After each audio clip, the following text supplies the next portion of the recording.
does he deserve that?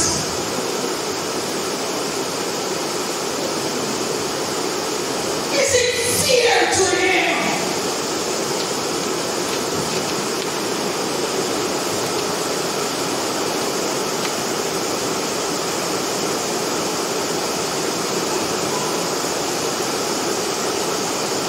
Jesus,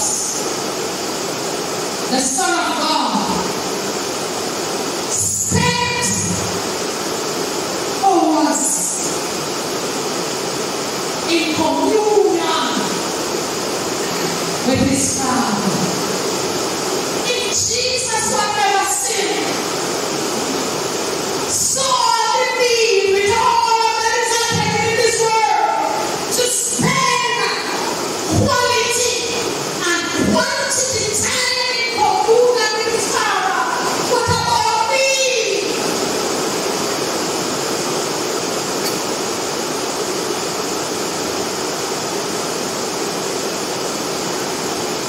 He deserves more, he deserves better. Brothers and sisters, this week I was reading, and it speaks about idols. Anything or anyone who takes precedence above God is an idol.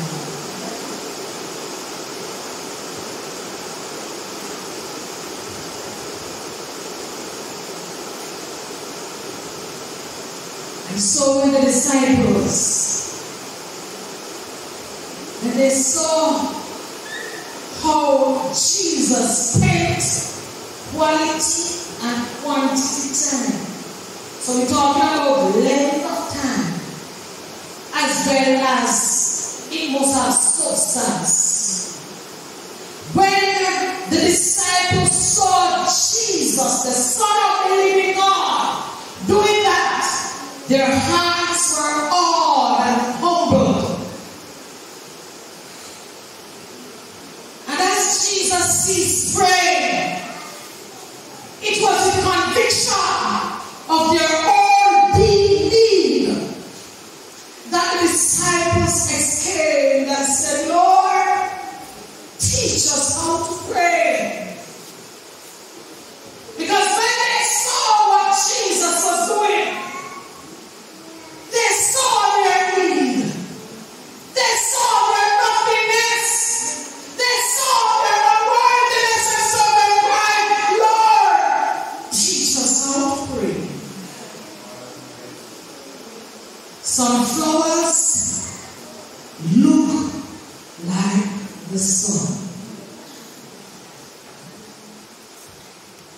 Do I look like Jesus? Do I sound like Jesus? Do I behave like Jesus?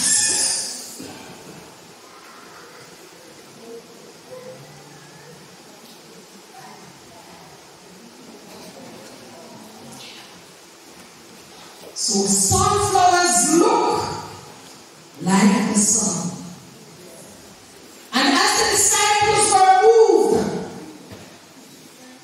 as they were awed by Jesus' communion with his Father, and they asked him to teach them how to pray. And there are 4 characteristics of Jesus' prayer life that we are going to close with. Number 1, Jesus had a complete dependence. At every moment of his life, Christ was connected to his Father. Let me say that again. At every moment. Not every day or once a month or once a week. Every moment. Yes, it can't be like take off the shoes now, and that the shoes are not going to wear it until next month, or when you need that shoes, something you can't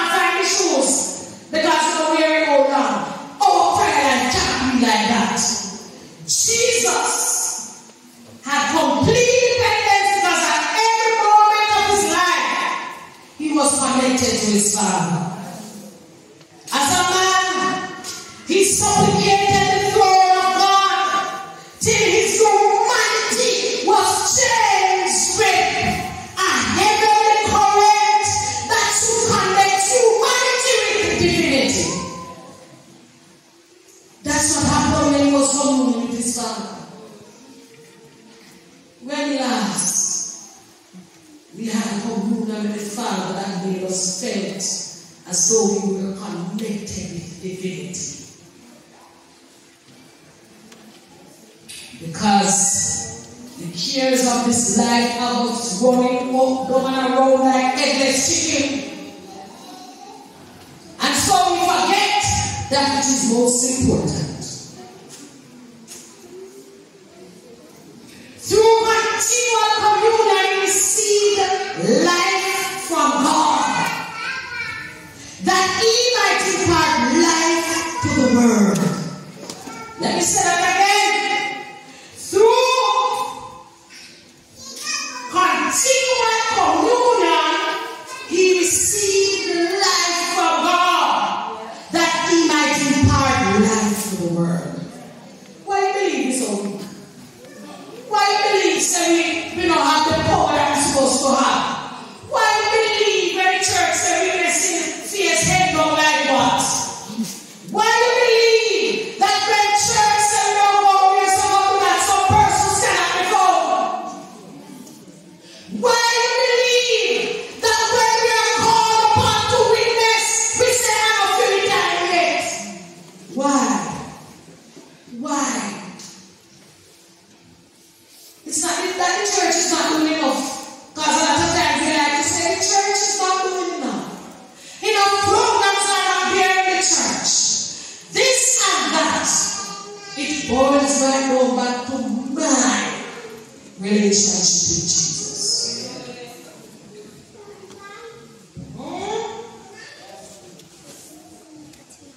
Right? So what we need is that continual communion so that we can be like God and that He might impart life to the world and we might impart life to the world. How are we going to impart life to the world if we do not have life?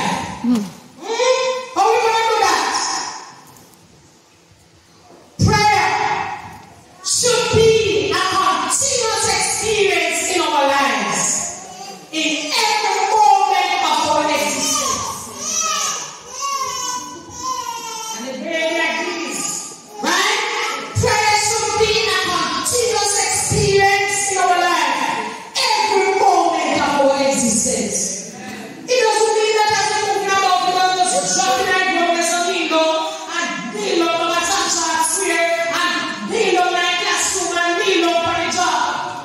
Right here, so the heart and the mind, yes. Moment by moment with Jesus. Yes.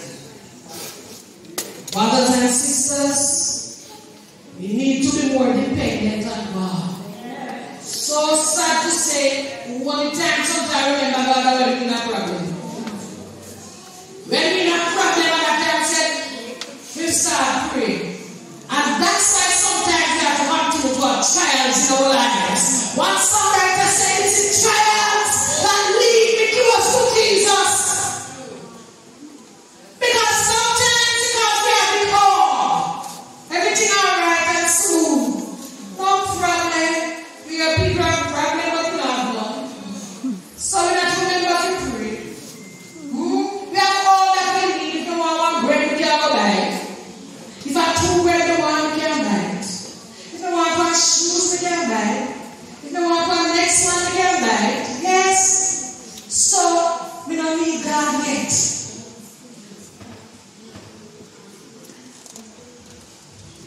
Brothers and sisters, we need to depend on Jesus. Number two, as I'm coming down, he was aware of his state. That is key. So in Jesus' prayer life, he was aware of his condition. He knew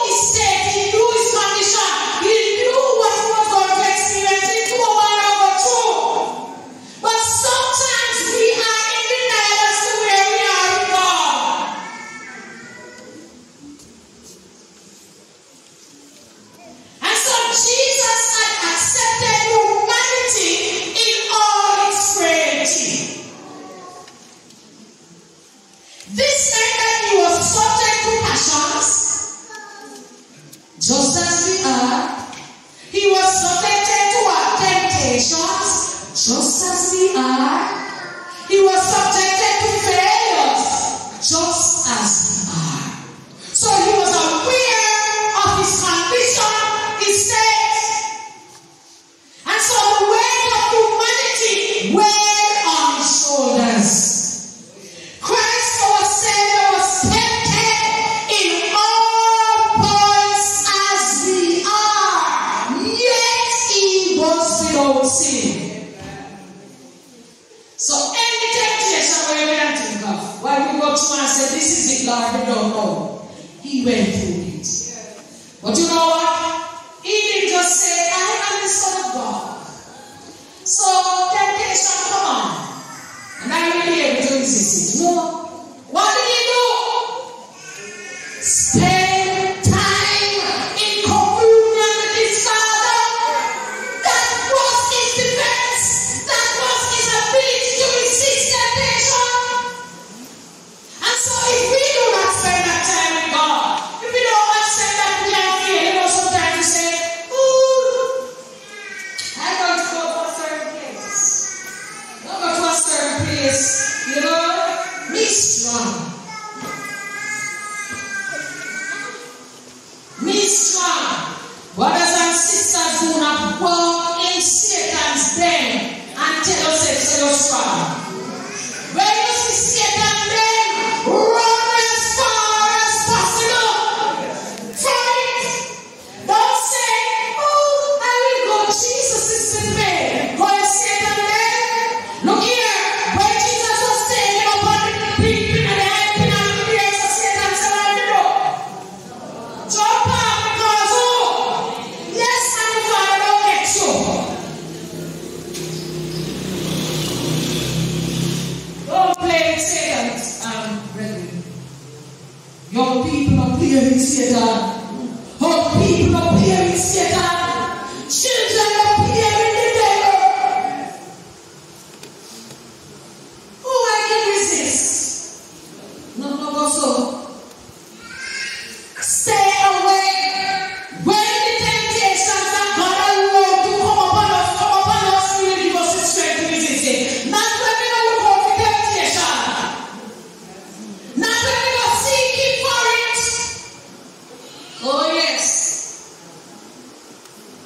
Say amen, brethren. Look here, when we talk about sweater.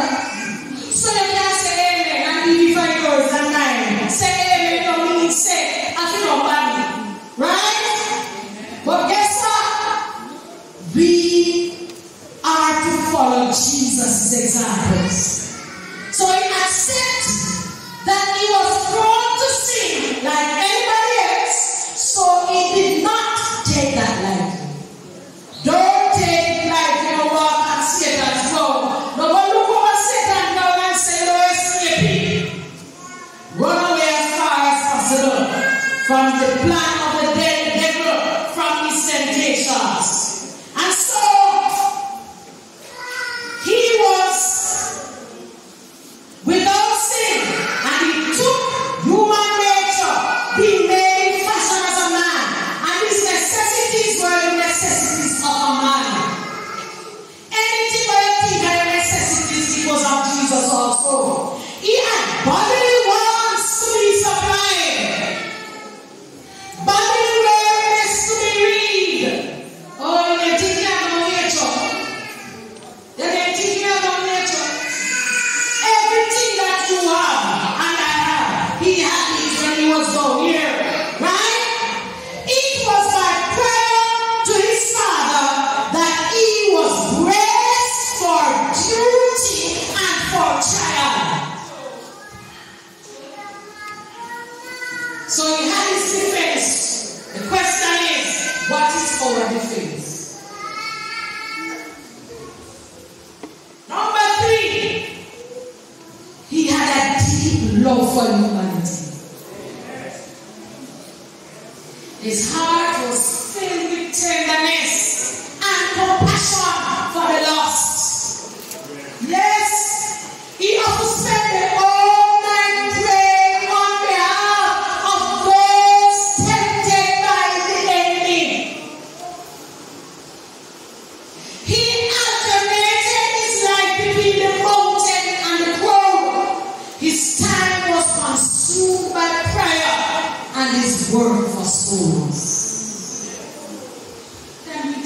page out of Jesus. Maybe not all of the page, then but some of the page. If we take some page out of Jesus' book, what a life you would have. What a life and a relationship you would have with Jesus. Brothers and sisters, do we find ourselves crying for our loved ones as we pray for them who have not yet given their hearts to the Lord? Do we call upon Jesus for them and pray and spend time pray that the Lord will lead them to the fold of safety? Or we are comfortable? Jesus prayed for humanity because he knows that the devil wants to sieve and destroy. Brothers and sisters, let us pray and sorrow for souls. We can't feel comfortable when we know that our family members are out in the cold. We can't be comfortable when we know that the community needs to be galvanized for Jesus. We cannot be comfortable when we know that souls are out there dying in their sins. We cannot be comfortable. Number 4, he prayed privately. Brothers and sisters, even when you come to church, when we come to church and we have our general prayer, or if you have been in the